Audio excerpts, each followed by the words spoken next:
ازيكم عاملين ايه؟ يا رب تكونوا بألف ألف خير. أهلا بيكم في قناة قلم وسبورة. قبل ما أبدأ كان في بنوتة متابعاني فبتقول لي يا مس قولي لي اسمي عشان أنا بتابعك وبحبك جدا جدا جدا. ماشي يا رفايدة، وأنا كمان بحبك قوي قوي يا رفايدة، وأنتي بنوتة شطورة وأنا بحبك. وبرده ولد اسمه حمزة قال لي أنا بحبك قوي وبسمع الفيديوهات بتاعتك وأنا برضو بحبكم جدا جدا انتوا الاتنين.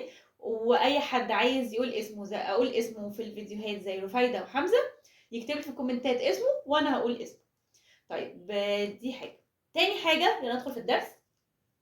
درس جمع وطرح الكسور الاعتيادية. الدرس ده مهم جدا. احنا هناخد النهارده جمع وطرح الكسور الاعتيادية وجمع الاعداد الكسرية وطرح الاعداد الكسرية على خط الاعداد. يعني هناخد درسين عشان الدرسين ده مكملين لبعض. طيب في الجمع اول لما ابدا في الجمع ليه 3 قواعد. خلينا بالانجليزي زي ما بنكتب فيهم 3 قواعد. اول قاعده اللي هي المهمه قوي ان ولازم تعرفوها، اول حاجه ان هجمع الاعداد الصحيحه مع بعض والكسور مع بعض. دي قاعده مهمه قوي، والكسور مع بعض. هجمع الارقام الصحيحه مع بعض والكسور مع بعض. طب يا مس قول لنا مثال. 2 زائد 3 على 5 زائد 1 زائد 5. طبعا احنا ما بنحفظش، احنا بنفهم. هنجمع 2 زائد 1 وهقول لكم ليه اشمعنى 2 زائد 1. اشمعنى بس 2 زائد 1 هنجمع 2 زائد 1؟ هقول لكم. المقام انتوا عارفين المقام ده ايه؟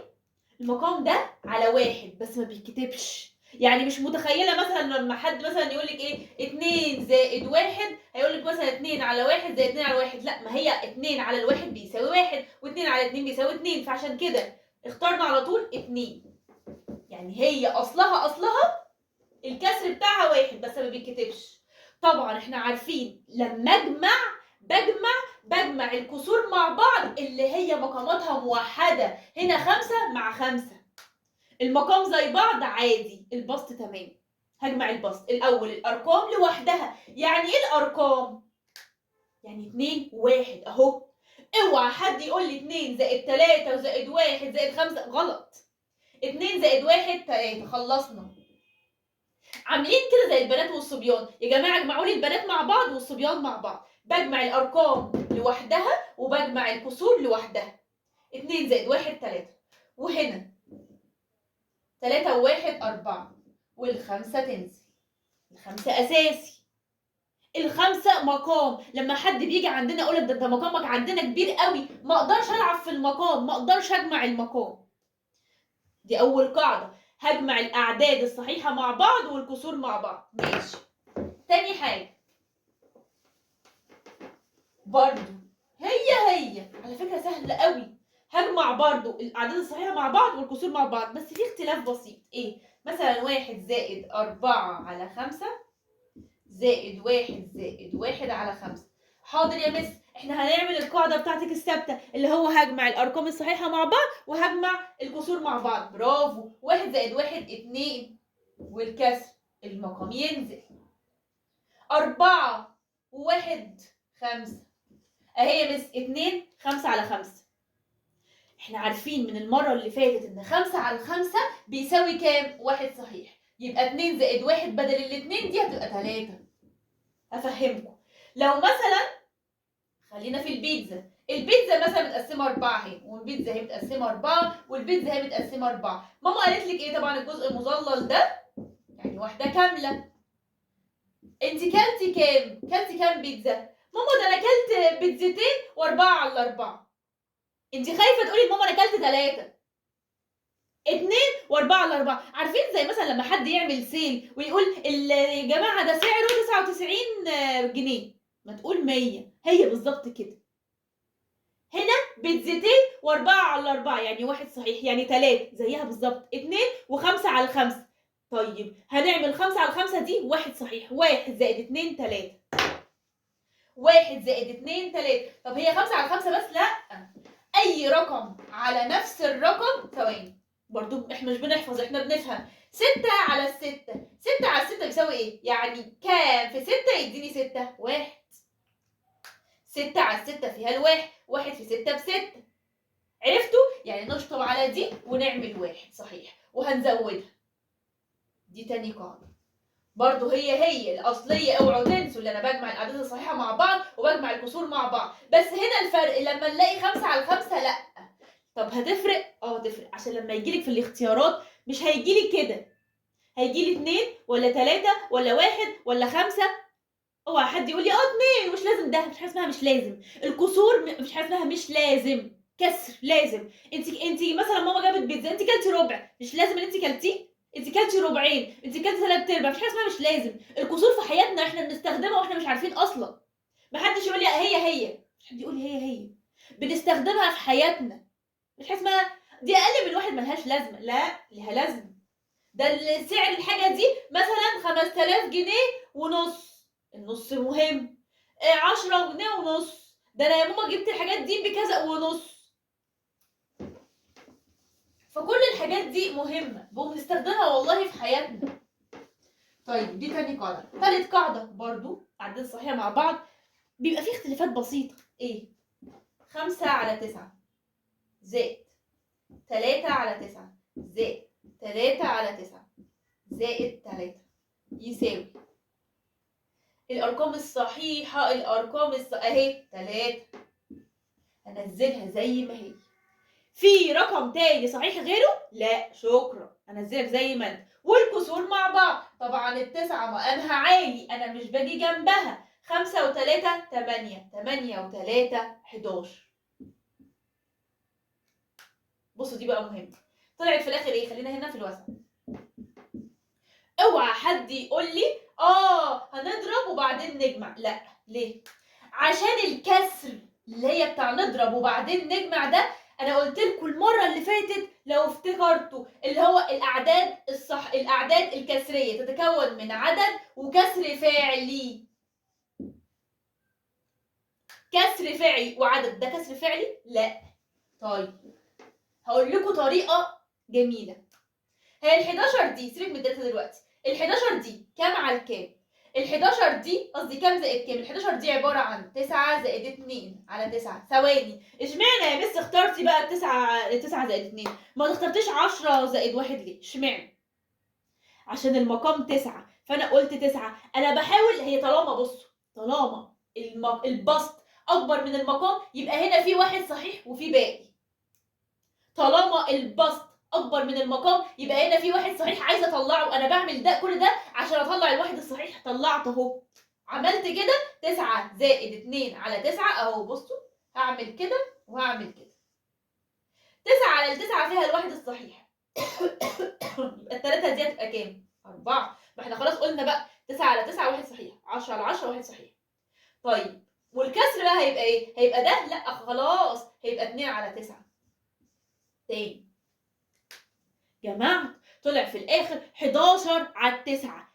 أي كسر غير فعلي في حياتنا بعد كده هنحوله، هنقول لأ أنت عندك زيادة. 11 على 9 في حد ياكل 11 على 9؟ لأ مفيش حاجة اسمها كده. يبقى هنحوله لكسر عادي. إزاي؟ هنشوف الزيادة. أنا في جواك واحد صحيح، مش طالما كده يبقى في جواك واحد صحيح. طب ازاي؟ هعمل ايه؟ انا عايزه المقام زي البسط بالظبط، اهي 9 على 9 زائد 2. عملت كده، طالما عملت كده يبقى 9 على 9 انا جمعت واحد صحيح بقت 4. 3 مع واحد صحيح كونت 4. وهنا 2 على 9 ده الباقي. بجمع. هقول لكم برضو فكره. بصوا انا ههريكم بيتزا. لما مثلا البيتزا اهي، انتوا جبتوا 3 بيتزات مثلا، وايه كلتوا من هنا ربع وكلتوا من هنا ربع وكلتوا من هنا ربعين، ماشي؟ هنحط كل ده في التلاجة. ماما قالت لكم ايه؟ الباقي يا بنات، الباقي يا شباب حطوه في التلاجة. هتحطوا كل ده في التلاجة ولا هتجمعوا عشان تكونوا واحد صحيح؟ ده اللي احنا بنعمله هنا. انا بجمع عشان اعمل واحد صحيح. يعني ايه؟ مش البيتزا دي انا خدتها كلتها، طيب نزودها هنا. ادي البيتزا دي انا كلتها، والبيتزا دي انا كلتها، والبيتزا دي انا كلتها، والبيتزا دي انا كلتها. شوفوا الباقي اللي متظلل ده يعني انا اللي كلته. الباقي اهي 1 2 3. الباقي 1 2 3. الباقي 1 2. طب انا لو جمعت دول، جمعت واحده هنا وواحده هنا، مش هو هنا ربع وربع؟ هناخد الربع ده ونحطه هنا. طب نمسحه الباقي، وهناخد الربع ده ونحطه هنا اهو. جمعنا ايه؟ 2 سلام. بدل كانوا 3 بيتزات وانا واكل من هنا واحده وهنا واحده وهنا واحده، اهو يا ماما خدي البيتزتين باقيين. بدل ما اقولها ده هنا يا ماما باقي 3/4 وهنا باقي 3/4 وهنا باقي ربعين يا ماما، لا طب ما اجمعها على بعض اهو. انا برضو عملت كده، جمعت على بعض عشان هكون واحد صحيح، عشان ما ينفعش الاقي المنظر ده قدامي اللي هو ده 11 على 9، لا بشوف الزياده فين واحطها على الثلاثه. طيب ده كده الجمع. الجمع اللي هو عدد صحيح مع عدد صحيح والكسر مع بعض. طيب طب واحنا شغالين كده هقول لكم في الجمع عشان نخلص منه بتاع الخط الاعداد بنعملها ازاي. جميله بحبها جدا. طيب تعالوا كده نجيب المساله. 2 زائد 1 و2 على 4. بيقول لي اجمعي لي الاول. حاضر، الاول احنا خدناها العدد صحيح مع عدد صحيح. 2 و1 3 و2 و1 3 والاربعه تنزل. طيب بيبقى مرسوم لي خط اعداد. مرسوم في ايه؟ هنا 0 وهنا رقم عادي بقى 1، هنا 2، هنا 3، هنا 4. طيب خلي بالكم هنا مقسوم على كام؟ مقسوم على 4، يبقى 1 2 3 ودي الرابعة. ما هي 4 على 4 فيها الواحد صحيح. طيب على فكرة هو هيكون جاي لي والأرقام جاي لي في كل حاجة. هنا مقسوم كام؟ مقسوم 4، بس أنا عايزة أفهمكم هو ليه مرسوم كده. 1 2 3 يعني إيه؟ هنا الصفر، هنا الربع، ربعين، 3/4 أهي ربع، 2 على 4، 3 على 4 وهنا 4 على 4. هنا هيبقى ايه؟ اللي هي برضو ربع، اللي هي 1 وربع. ما هي خلاص بقى 1 وربع، 1 وربعين، 1 و3/4. هنا 1 وربع وربع اللي هي 2 صحيح. طيب هنا 1 2 3 وهنا 4. هنا 2 وربع، هنا 2 وربعين، هنا 2 و3/4 وهنا 2 و4 على 4 اللي هي 3 صحيح. طب هنا ربع، 1 2 3 وهنا 4. ادي 1 اللي هي ربع، هو كاتب لي كده ربعين، 3 على 4 وهنا 4 على 4. ماشي. هنجمع ازاي؟ اللي موجود هنا هعمله هنا. جميل جميل. فاكرين زمان لما كنت بقول لكم مثلا 5 زائد 7 وكنا بنلاقي هنا الخمسة وهنا زائد 7 بنعملها مثلا ونشوفها عندنا كام واحدة وبنجمع عليها. هي زيها بالظبط. بنطلع الخمسة وبنطلع السبعة وبنجمعهم مع بعض. هنا بعمل ايه؟ 2 وربع. فين واحدة فين الاتنين؟ اهي. فين الربع؟ اهي 2 وربع. يبقى هنا هنعمل كده وهنقول 2 وربع. اللي هنا بدور عليه هنا 2 اهي. اوعى حد يقول لي من هنا، لا من هنا. من اشمعنى؟ عشان الاتنين اهي. بالراحه. 2 وربع اهي يا مس. مالها؟ زائد، هنزود بقى الناحيه التانيه. زائد 1. 2 وربع زائد 1 يعني 3 وربع. استنى. 2 وربع زائد 1 محدش يقول لي 3. طب والربع؟ لما انا اقول لك مثلا ايه؟ انت معاك كام؟ تقول لي 5 جنيه وربع. طب طب خد الجنيه ده هيبقى ايه ده انا معايا 6 جنيه وربع. محدش يقول لي 6 بس. 6 جنيه وربع. هنمشيها 1 يبقى 2 وربع زائد 1 يبقى 3 وربع اهي. هيبقى دي 3 والربع. 3 وربع هنا بعد ال3 بخطوة واحدة. طيب خلصت كده. لسه في ربعين يعني هنمشي خطوتين. هنمشي خطوتين بعد 3 والربع، يعني 1 2 اهي الاجابه اهي. الاجابه ايه؟ 3 و3/4. لازم يكون نفس الاجابه دي. هتقولي يا مس ما مش لازم يا مس، ما هحط في الاخر ده انا هجيبها هنا وهحط هنا. لا، ده هو الراجل لازم يشوف الخطوات بتاعتك اللي انت لما مشيت من 2 وربع ل3 وربع، اللي هي انت مشيت واحد صحيح وبعد كده ربعين اهي 1 2 بقت دي الاجابه، ودي كده هيبقى 3 و3 على 4. جميله وسهله. 2 بدأناها 2 وربع، ادي الاتنين وربع يعني مشينا خطوه واحده. ببص على البسط هو مشي كام خطوه، يعني لو هنا 2 وربعين كنت همشي خطوتين، هنا 2 و3/4، بعد الاتنين همشي 3 خطوات، 1 2 3. بعد الاتنين همشي 3 خطوات، 1 2 3. طب هنا كانت 2 همشي خطوتين، 1 2. من هنا هبدأ من هنا 1 2. طب هنا لما عملت زائد 1 هنا مثلا كانت 1، يبقى همشي خطوة واحدة بس بعدها. تمام؟ يا رب يكون مفهوم. على فكرة جميلة وسهلة وما فيهاش أي حاجة.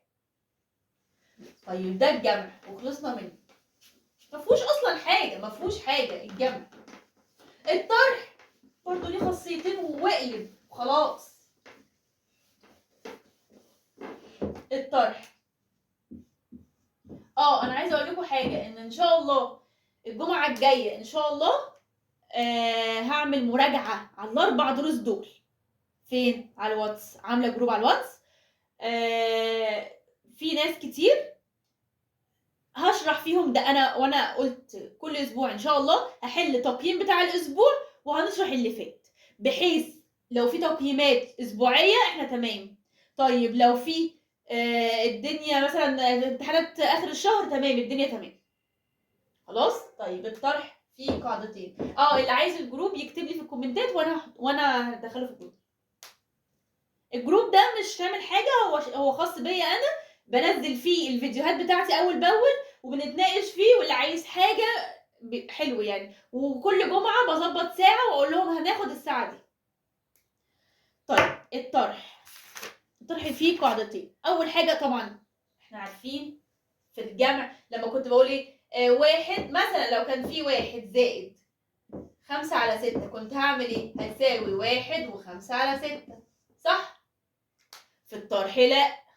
ليه؟ دي كانت حلوه دي وجميله. لا، في الطرح لا، ما ينفعش 1 ناقص 5 على 6. انا عايزه الواحد ده، انا طبعا لما بطرح كسر من كسر مش هعرف هطرح عدد صحيح من كسر.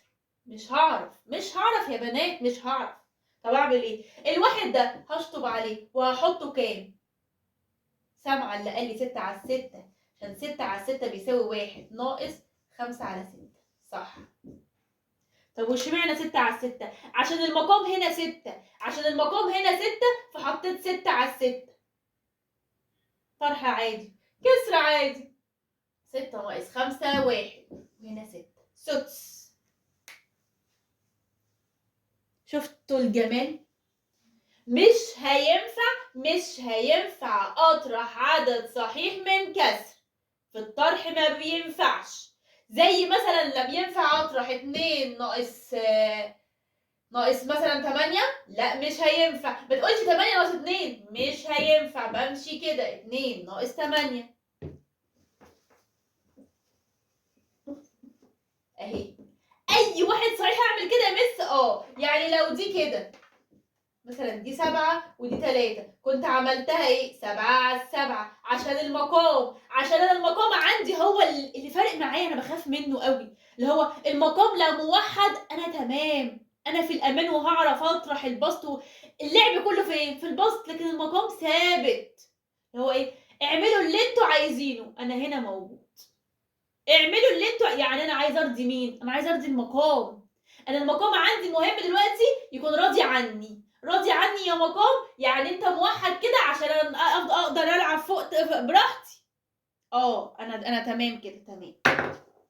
دي اول قاعده. تاني قاعده، طيب لو مش واحد، في مثلا 2 هي كان ليها يعني ليها حلين، بس انا اخترت الحل ده، ولقيت الحل ده في الجروبات بتاعتي هو ده اللي ماشي.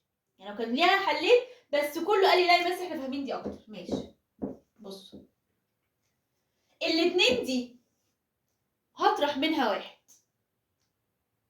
هي الاتنين دي عبارة عن ايه؟ عبارة عن واحد صحيح وتلاتة على التلاتة.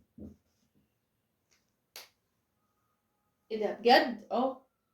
مش واحد، مش احنا قلت 3 على 3 فيها واحد صحيح؟ اي رقم هشوفه هنا مثلا لو دي 3 هنطرح منها واحد، هناخد منها واحد. 3 هاخد منها واحد، هيبقى الباقي ايه؟ 2. هنا فين الواحد اللي احنا خدناه؟ اهو 3 على 3، مش 2 زائد 1 3. انا لما بشطب على دي لازم اجيب نفس القيمه بتاعتها، لازم اجيب نفس قيمتها، يساوي 3 في الاخر. مش هينفع اغير في ارقام، ما اقولش مثلا 5 على 7. طب بس ما نعملها، دي اسهل طريقه، والله اسهل طريقه. 3 هاخد منها واحد هيبقى 2. طب الواحد ده، التلاتة دي اعملوها كده، التلاتة دي مش هينفع. 3 عدد صحيح ناقص كسر، التلاتة دي عباره عن 2 و3 على 3 اهي. خلاص هشطب على التلاتة وهحطها ايه؟ 2 و3 على 3. خلاص اهي اتحلت. هيساوي الاتنين هتنزل زي ما هي، 3 ناقص 1 2 والتلاتة تنزل. انا شقلبت الدنيا. انا السؤال جاي كده، لا انا هشقلبه. انا ما حدش يلوي دراعي. لو هنا جايه 4 هتقولي طيب مثلا هي جايه كده 4 ناقص تلت، هعمل ايه؟ ينفع نطرح عدد صحيح من كسر؟ لا، ما ينفعش نطرح عدد صحيح من كسر، مش هينفع. اعمل ايه؟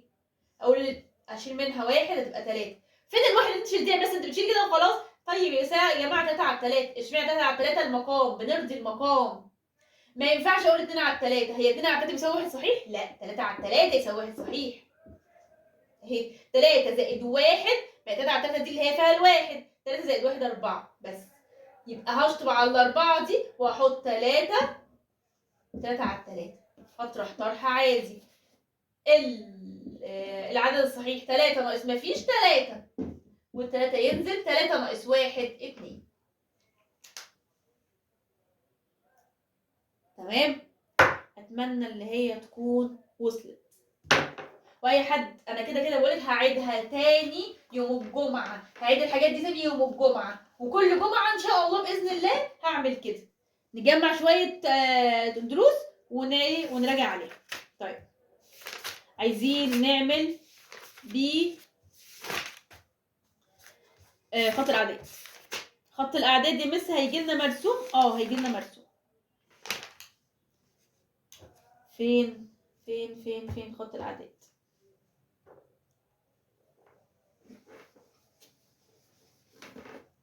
المسألة مثلا 3 و4 على 5. انا بجيب لكم اسئله موجوده في الكتاب، يعني مش اسئله من دماغي.